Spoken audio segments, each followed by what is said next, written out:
So the blockchain space and crypto in general is moving fast, but arguably AI is moving faster. Hello and welcome to another Solana tutorial. Today we're gonna talk about the newest Claude model that was released yesterday. That stuff is exciting and scary, and I want to have a look at it. Because here's the thing, I kind of get that impression that if you're not getting used to AI, you gotta become irrelevant. Doesn't matter how good of a dev you are, you will have to start using AI. Otherwise, you're just not gonna stay competitive. I mean, yes, there seems to be a hype about this, but also I see the people of Solana Foundation being at AI events, and I'm like, there is something there. There's an overlap and there's an opportunity, and so I want to stay in the loop and use those tools that are available to us, and that includes the newest models. So that's how I justify making a Solana tutorial that is really about Fable, the newest Claude model. Now here's what we're gonna do. We are gonna do the same thing that I did in my previous video where it was me versus Claude, just with a newer model. And we will see if I can still outsmart that. And I have the feeling that I will not be able to this time, but we'll see. So yeah, this is exciting as like a lot of excitement and a lot of even like fear. Like I'm afraid of that stuff. It's like, whew.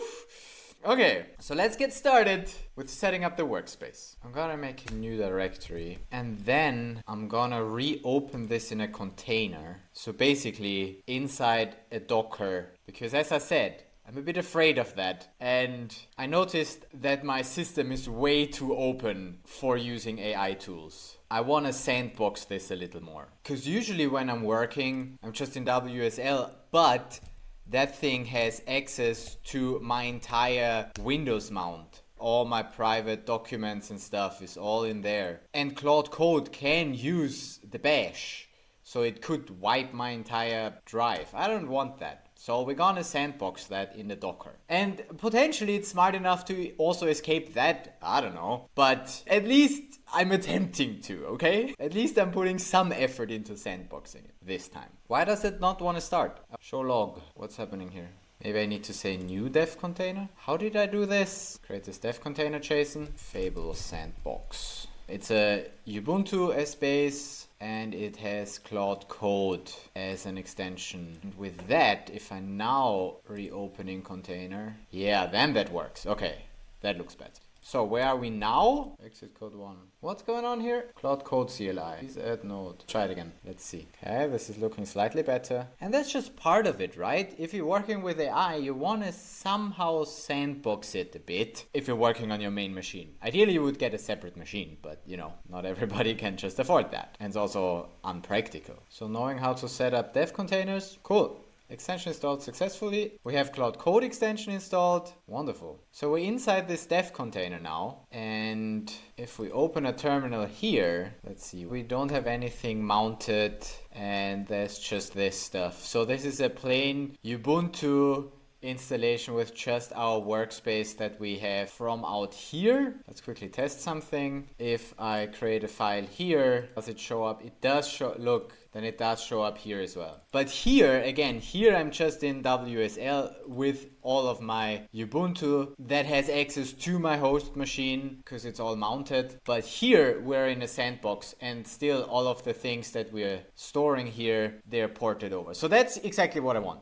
Good. Setup almost done, but we said we need the extension. We do want Claude Code and we need to log in with this. I could use the console and log in with that, or I just copy that real quick and authorize this. Great. Okay, let's go. New session. So first of all, I want to know what model we're on. Switch model. Okay, so default we're on Sonnet. Well, if that was my default last time, then no wonder that it wasn't so smart. Because there's also Opus that I would have recommended for like bigger tasks. This is for everyday like routines. If we're planning a whole project, Opus definitely better. But now we have Fable, most capable for our hardest and longest running tasks. And it's 2 times faster than Opus, and I also read the tokens cost 2 times the credits or something like that. So let's use that. This is gonna be good. Okay, and we're on a new session. I have the pro plan. By the way,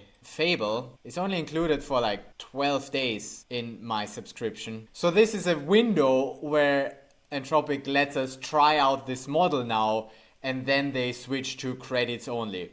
They will limit it. And so we gotta take advantage of that and use Fable now. Most capable, draws down usage 2 times faster than Opus. Okay, and with Opus, I could usually work like an hour until a session is done. So yeah, let's just try it. First, with something really simple. Just, hey, tell me which model is currently running and how it compares to Opus or Sonnet. I just want to see if something is coming back here and how much credit that drains. So it wants to use a skill. Claude may use instructions, code, or files from this skill. Reference for the Claude API SDK. Agents model comparison Fable 5 versus Opus versus... Yeah, whatever. Claude API skill, you can use that. Speaking of skills, I did not give it any specific Solana skills yet. And I'm gonna test it specifically without those skills. If you wanna watch the video on skills, because I wanna see how opinionated it is, what stuff it comes up with itself. And this is already thinking quite a lot, but it came with an answer. And that answer comes with 16% usage! Oh! Okay, this is just, oh wow, okay, this is expensive. Damn. Okay, maybe I should, not do that. Because I could have Sonnet answer that question as well. The 1 million context variant, the others have like 200 or something. Most powerful and intelligent model, the new tier above Opus, with a price of $10 per mega token, which is twice as expensive as Opus. Okay, I'm gonna do a new session to minimize the number of previous tokens that I send in my next request. And I'm gonna do the exact same thing as I did in my previous test when I let it write a coin flip program. Did I not save them? Okay, fine. I'll look it up in my video. This is what we're gonna write. Make sure that the program is not exploitable, so the treasury cannot be drained. Okay, and this we're gonna put here, and then we see how far we get until we run out of credits, really. But yeah, the credits haven't been an issue on Sonnet. Credits also haven't been an issue on Opus, really, but we'll see. Our newest model for complex long-running work. Yeah. Okay, that's the test. That's all we do today. Let's go. And immediately if I send this, we're at 17. Okay, so it's not like there was a bunch of context that we needed to provide just for that. And now it's accomplishing. We'll see what it will accomplish. Wow, that was quick though. That was quick. I'll design and build a Solana coin flip program. Let me first look at the workspace and check what toolchain is available. Yeah, maybe I should have provided you with the correct toolchains, but it's okay. We're running okay. I should have just saved the first question. And what I also learned is I gotta be somewhat quick here because Claude has a 5-minute cache, and as long as stuff is in the cache, it's like 10% cheaper. You're learning a bunch of AI stuff now from me, because I've been working with this a bunch. Yeah, but again, if you don't, you become irrelevant. Maybe I should have set up a proper workspace for you before, but hey, why do I have you? I can just give you a clean machine and you do all the programming, right? That's the idea of those models, that I don't have to do stuff. I don't even need to know anything. I just need to know what I want and you build it, right? That's what this stuff is for, right? It is certainly thinking, and then it wants to run, it will install Rust, yeah, sure. And it will install Solana, yes, let's go, let's install all of what you need. As long as we stay within our session credits, I'm fine. Again, it does everything from the top, because again, I'm in a new workspace, I don't have anything, so it needs to reinstall everything, but that's fine. It installs Rust and it installs the Solana CLI. It's doing all of that for me. I don't need to do stuff. I can, in fact, basically ignore my part and just look at you. The percentage of what the AI will do versus what I program myself is getting smaller and smaller, the bigger the model. So yeah, exciting times we're living in. Both installs are running. While they download, I'll write the project. First, a valid program ID. What is it doing now? A bash command, crypto random bytes. It's with Node creating a random private key. Wait, should I not show you this? Oh no, there is random bytes. Okay, good. Ooh, clog. That's a nice public key. Clog, which is almost Claude. What is it doing now? It's exporting a path and then Solana version just to check. Yeah, cool. I kind of like doing it step by step so I see what it's doing. But really, since I'm sandboxed, I could just allow it to use the bash and everything. If I wanted it to just work by its own, I could say don't ask before edits, but just go ahead. So we have Solana CLI in version 4. And yeah, it seems to set it up all by itself. I don't need to do anything. Just pay credits. That's all I gotta do. Now it's crafting. Wants to write a cargo toml. Sure, go ahead. And now the program itself. Easy, right? Just out of it, how do you say? Aus dem Ärmel geschüttelt? From the back pocket or whatever you say in English. So it's not like instant. It does take a while to do that. And we will see like how accurate and how secure especially it is. That's what I'm really interested in. If I'm just giving it that, how good of a program is it gonna be? Here you go. That's the librs. Let's go. So we have a librs, and it seems like it used Anchor. Okay, it did use an Anchor program. Okay, that's fine. Because I didn't specifically tell it to do something else for vibing. Anyone may add house liquidity. So there's a place bet and then there is a settle bet. So they split it into transactions. That is smart. Is that integration tests? Sure. I mean, didn't tell you to write tests, but I mean, while you're doing them. Build the CoinFlip program. And it knows to use cargo build SPF. Sure, yeah, do it. I'll write the README with the design and security analysis. Great, yes, give me security analysis and tell me what you actually did. That's a good idea. Git ignore, always a good idea to have that. So yeah, it's setting up a really nice project. I like it. Checking if it's actually built, smoosh it. Meanwhile, I'm checking, we're at almost 50%. It's compiling in the background.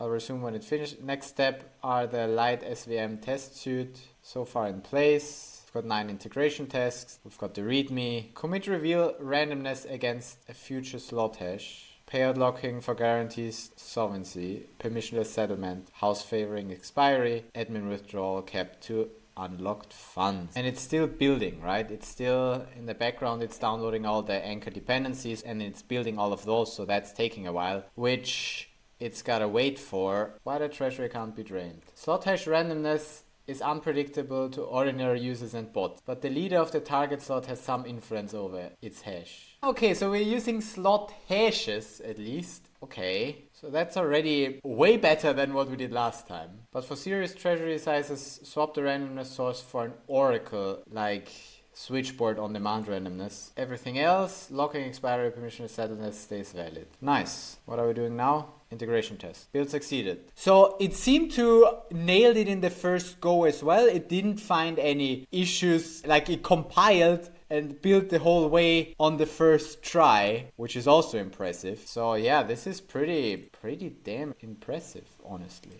So in the test it had an issue that it's fixing now. Rerun the integration tests because it seemed to get the same transaction or whatever. Summarize compiler warnings. All tests passed. Let me quickly check those build warnings. Now it's going through the warnings. Okay, done. Config program is built. All 9 integration tests pass. What was built? The Anchor program, light SVM integration test. So it chose to use Anchor and it chose to use light SVM. Trial treasury can't be drained. All tests passed. So we got the tests. We still got credits. We're still under 50%. Should I say, can you deploy this program to DevNet? So I'll let it deploy to DevNet because I don't want to be doing that. I also don't have a key and we also don't have Sol on DevNet. So we'll see what it does there. It's pondering about that. But yeah, certainly a better result than we got last time. The deciding slot hash doesn't exist when the bet is placed. Bot can't simulate it. Fund DevNet wallet via airdrop. Solana airdrop 5.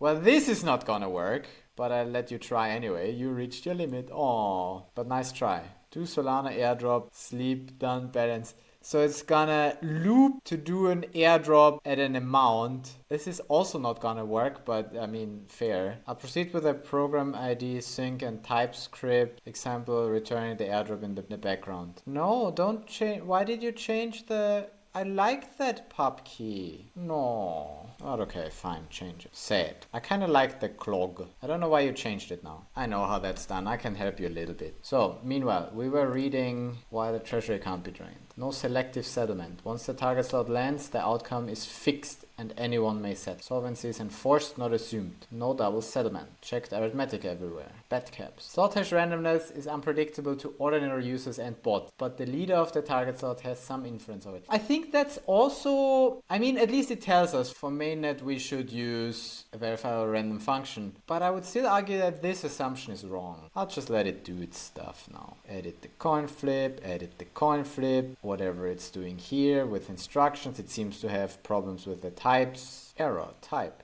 Yeah, it seems to have more problems with TypeScript actually than with Rust. TypeScript also just is the more difficult language to get right. What's it doing now? I'm just gonna allow whatever it does. So what are we doing here? Send transaction, fetch data account, main, there we go. Everything is staged and waiting on definite sol. The faucet keeps rate limiting, please send funds to. 5 sol would be ideal. Program deploy needs 1.9. Whoa, you wrote a standard regular Anchor program. Wait, which version did you take? 0.31. Not even Anchor version 1. Yeah, well, that's what you get for that. An expensive program. But that's fine, you can have 5 sol. Here you go. There you go, have the 5 sol. Program rebuilt with its deploy ID that I don't like.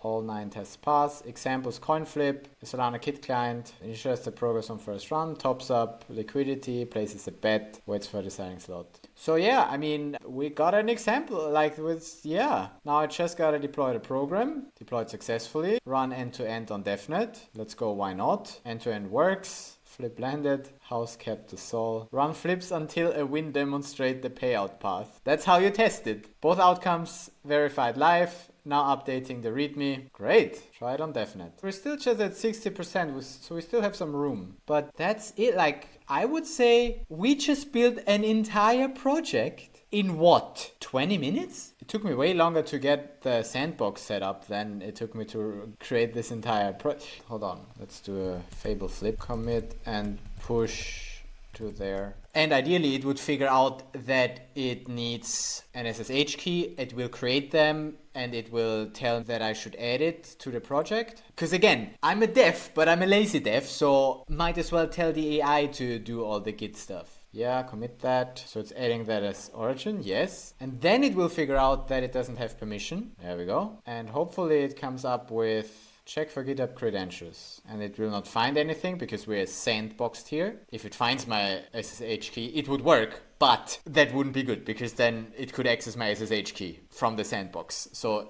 ideally it wouldn't find it. Commit is ready locally, didn't push it. SSH gives permission denied. Easiest, run yourself in VS Code terminal. Sign into, you give me the SSH pub key and I'll add it to the project. So I know a little bit, or at least I know how I want it to work.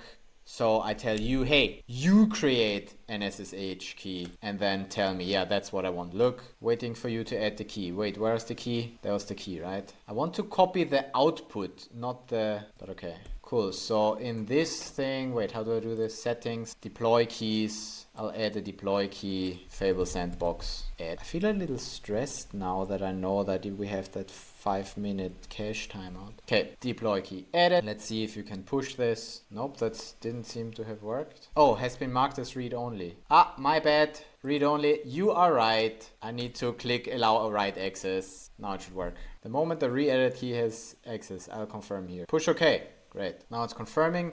But I can also do that here if I go back to code. Now, look at that. Claude has pushed all of that to Git. And look, that's a proper project now. We have the program in here. We have an example with TypeScript. We have the README. That's something that usually, say 2 years ago, you would have worked on for a week. And now it's done in 30 minutes and you don't need to even know what you're doing. Times are crazy, man. Times are crazy. But yeah, push and sync. We're live. The deploy key lives in this dev container. If you rebuild the container, the key is gone. Yeah, that's fine. That's a temporary. But thank you for letting me know. I'm probably done with this after today anyway. And otherwise I just need to add a new one. Whatever. Okay, so yeah, we have a coin flip program. Freaking, I didn't have to do anything. I think that's good for now. I would say credits well spent. We're still under a session limit in the pro plan, so it's not awful. Like, I don't know why the first 16%, maybe that was something else that I got credited for. The first 16% seemed off. But then it was just a gradual increase to 65. So reducing those 16, it was like half. It was like 50% of a current session credits. So yeah, that seems fine for a program like this. But now the real question, it seems to work because it did send the transactions and it deployed it and so on. But how safe is it? And this is where I have to start thinking again now, because we still don't want to fully trust this model, even though it's good. It proved that it's good. But let's see if we can still hack this. So this is round 3 of Andy versus Claude, the most difficult round. So first, let's understand what it's actually doing, how a bet really works. So we gotta do 2 transactions. The first one places the... See, it also does the treasury check. This is so weird. Why do we do the treasury check here? Yeah, it can pay twice the payout, but it only needs to be able to pay it once. And then it moves the bet to the treasury. If it moves the bet first and then checks that it can pay twice the payout, yeah. But yeah, whatever. I still don't get why you check for twice. The other one did that too, but yeah, okay. And then commits to target slot, current slot plus 2. Oh, this is interesting. Wow, this is actually a great design. What? That's smart. That's so smart. Holy shit. Wow. Wow. Okay. And wow. It commits to a target slot that is the current slot plus 2 slots. Wow, that's such a great idea. And then we wait for the target slot to be produced by the cluster. That's so great because the target slot, we don't know anything about it 2 slots in advance. And especially if we're talking about the hash of that slot, this is really difficult to predict. And then when we settle the bet, anybody can do that, the player or the house. It reads the target slot's hash from the slot hashes sysvar. So the target slot's hash. And that's also why there's an expiry, right? Because it's not in the slot hashes sysvar forever. So it favors the house. If it's not in there anymore, then the house wins. And the roll is the SHA-256 of the slot hash, the bet pub key, and the target slot. And then you're doing the same thing with the modulo 100. Wait, we gotta analyze that in a second, but let's see if they did the same mistake as previously. Anyway, so if the roll is bigger than 49, the player wins. If it's smaller than 49, then the player wins. If it's bigger than 49, the house wins and unlocks the reserved payout, closes the bet. So if a bet is not settled within 512 slots, which is 3 minutes, because slot hashes only retains the latest 512 hashes, that's exactly it. That's why you need to have this expiry. Forfeits it to the house and releases the lock. In production, the house runs a tiny crank that settles every bet as soon as its target slot lands. So expiry never hits honest players. Yeah. In production. But you know what? The leader of the target slot has some influence over its hash. That is true. So if you are the validator producing the target slot, especially since a validator can actually do 4 blocks in a row or 4 slots. Each validator has 4 slots. So in the first slot, it could put its bet, and then the third slot it can control to have the settlement go through. So a validator could still exploit our program, but it does require a validator. So yeah, I take that known limitation. The leader of the target slot has some control over that, yes. But overall, it's still a very nice design.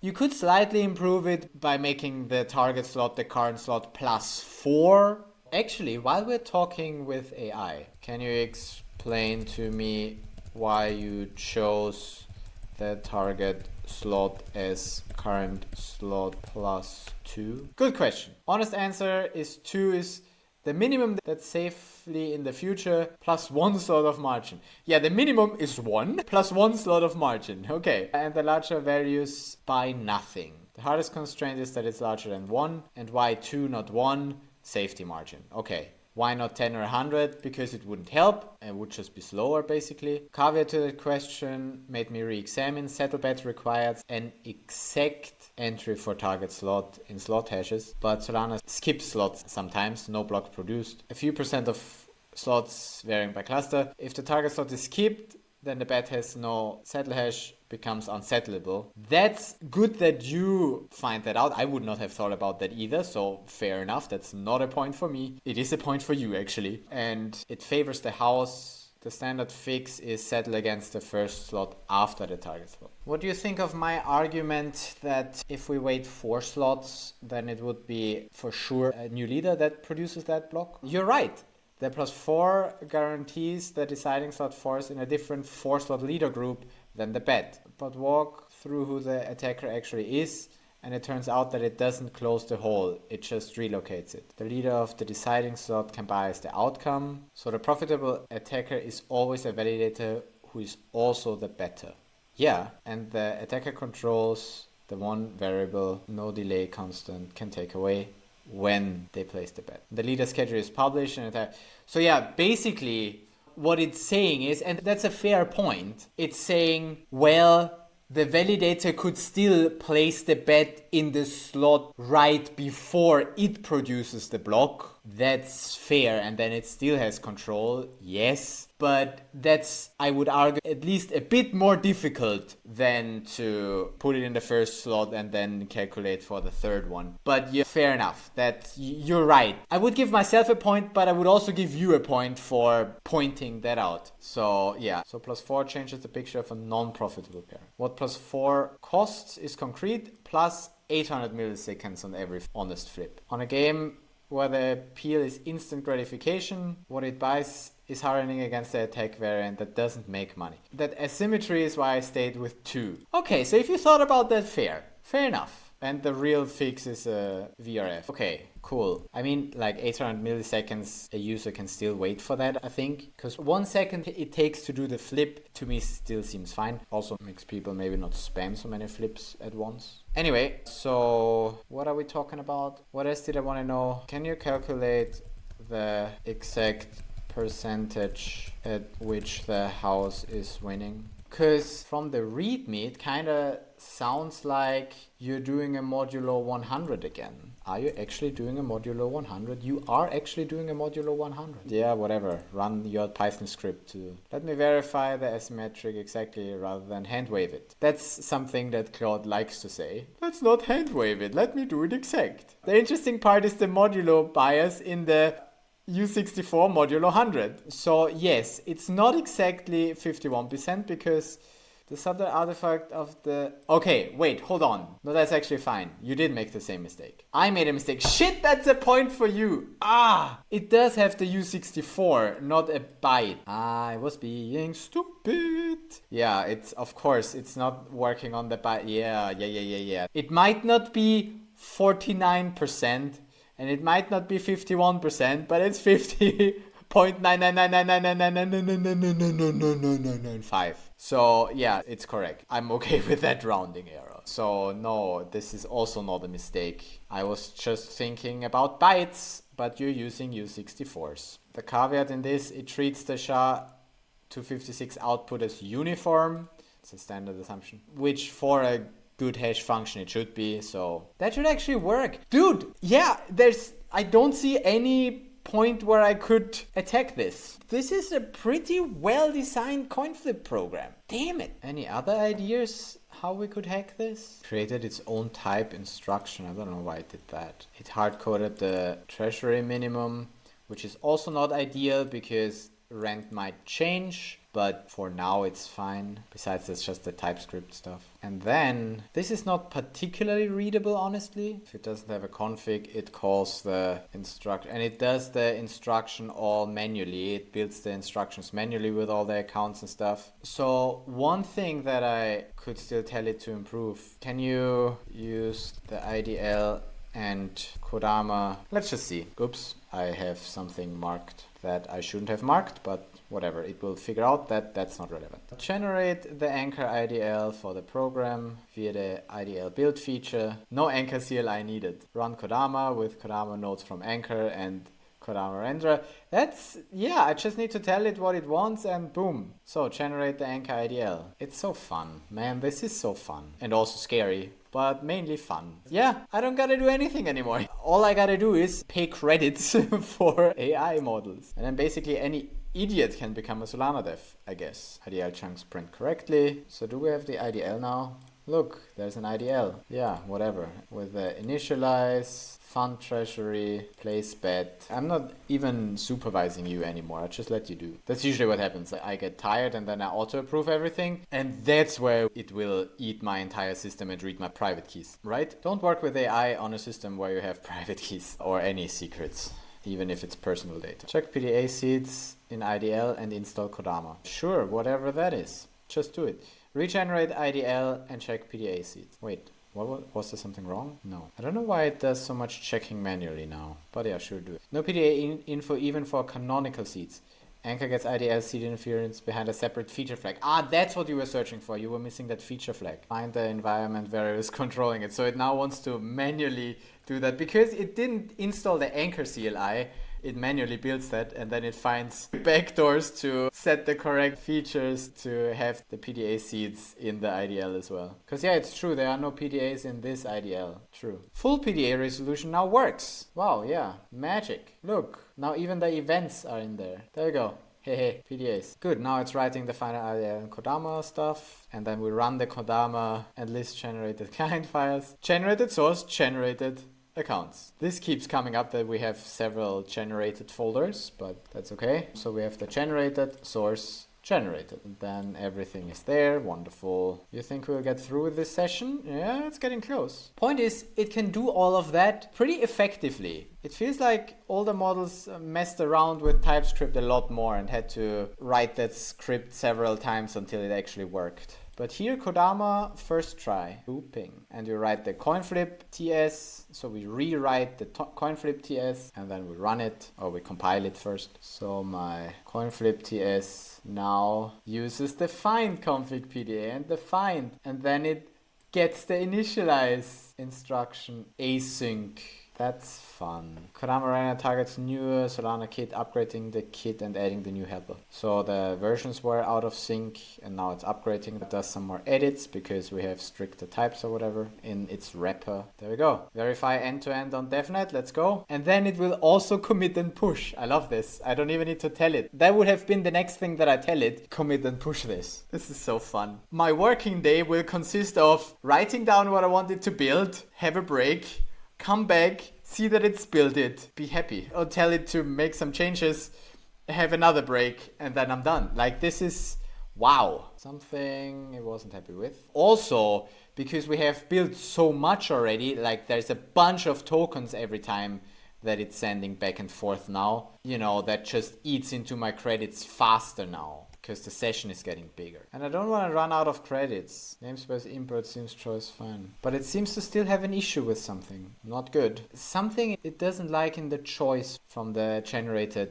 stuff. And I don't like that it's burning my credits for it. Because is it really important to use that? Maybe. Because it wants to do it clean. And that sometimes happens, right? The big picture, easy. But then a small little detail we suddenly crunch on for hours and waste all of our credits on it. Okay, the rewrite works as a standalone, so the renderer must finish writing. Let me make a script await it. It seemed like the first try ran well and then it struggled a bit. But now it's doing the testing on DevNet, inspect generated PDA, helper, and program address constraint. Wait, what? Oh, maybe this thing doesn't have the right program. Did it not work? So yeah, this seems to be more difficult than anticipated. But writing the program was like super efficient. It finds the program ID. We write a build IDL, whatever that does. Another helper, I guess. Looking now. Success. Finally, we're getting somewhere. Thinking, vibing, workspace, export, program deploy. We're redeploying. Yeah, sure, redeploy.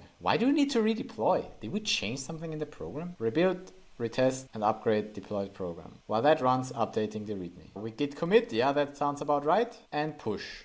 Perfect. Committed and push. So I guess it would keep working for a bit here still now. But it seems to be done now. It's just still testing it, I think, in the background. There we go. Nice.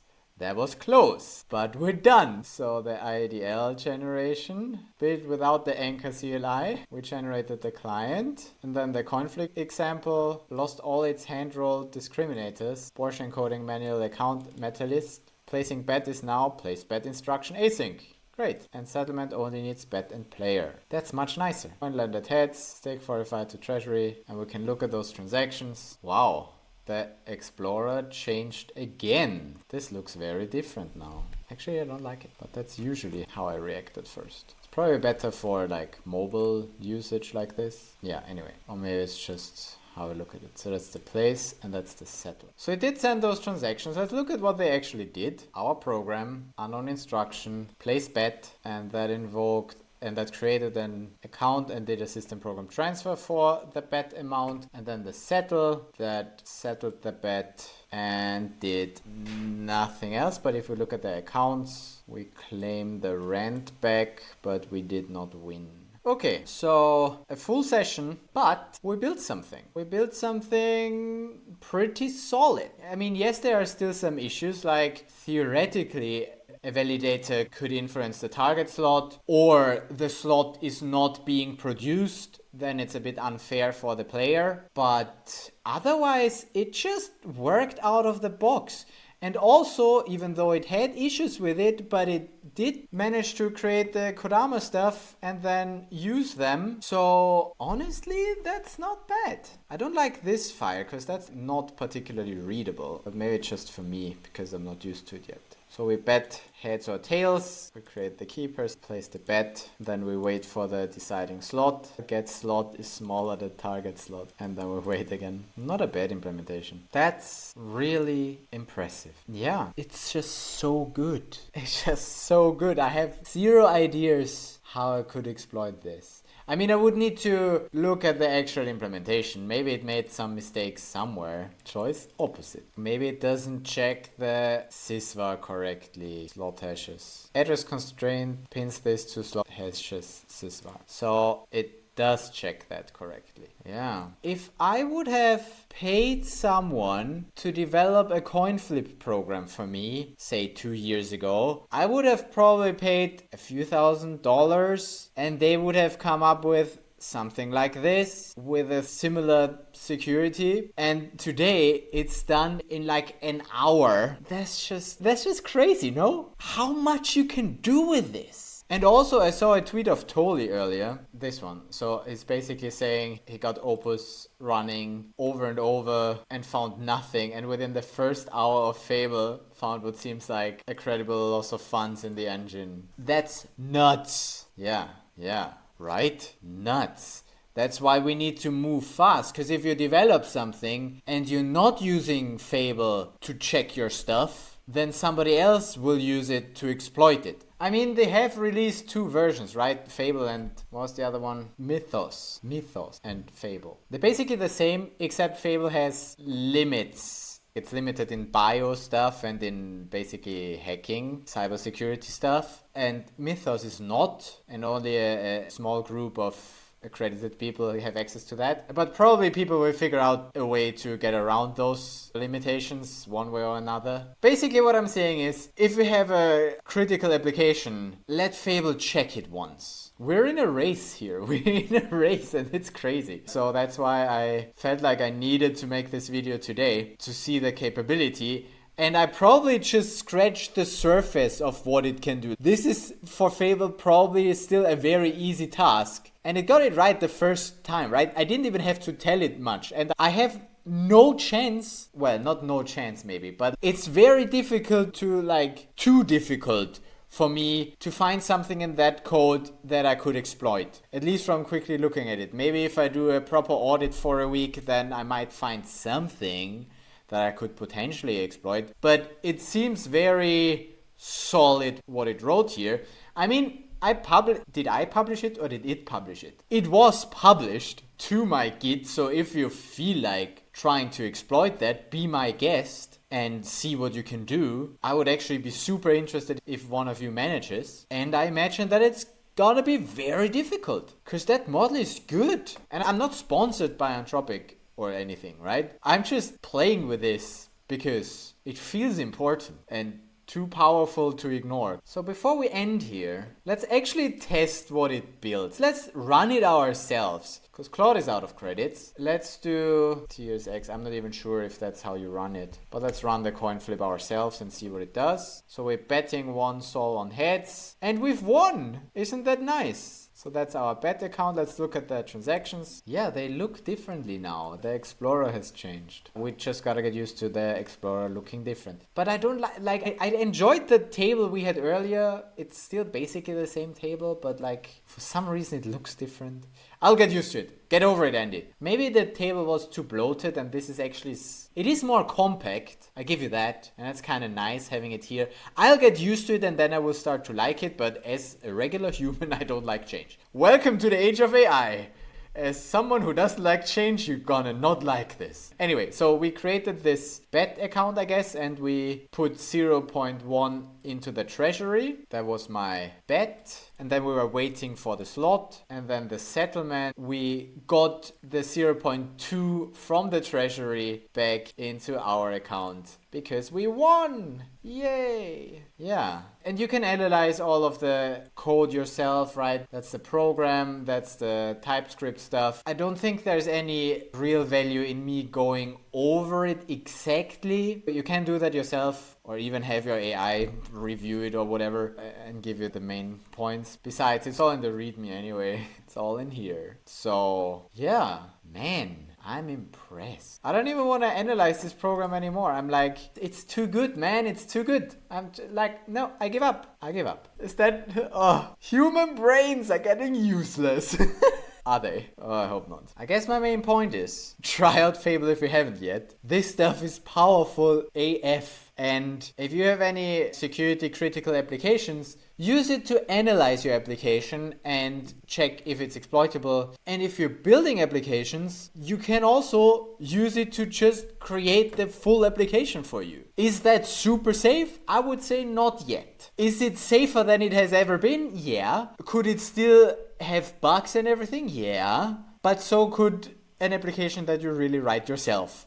And I think the sweet spot is if you're a good dev and you work with a good AI model. Because then you know what you want and you can guide it the right way. And it will do all the heavy lifting and dealing with dependencies and all the boring stuff that you don't want to do anyway. Even the coding it will do for you. So yeah, exciting times, eh? Man, wow. I mean, I'm impressed. This is certainly a win for Claude. So it's 2-1 for you again. I'm on the losing end of this equation. And that's okay, because I'm winning if I use those models.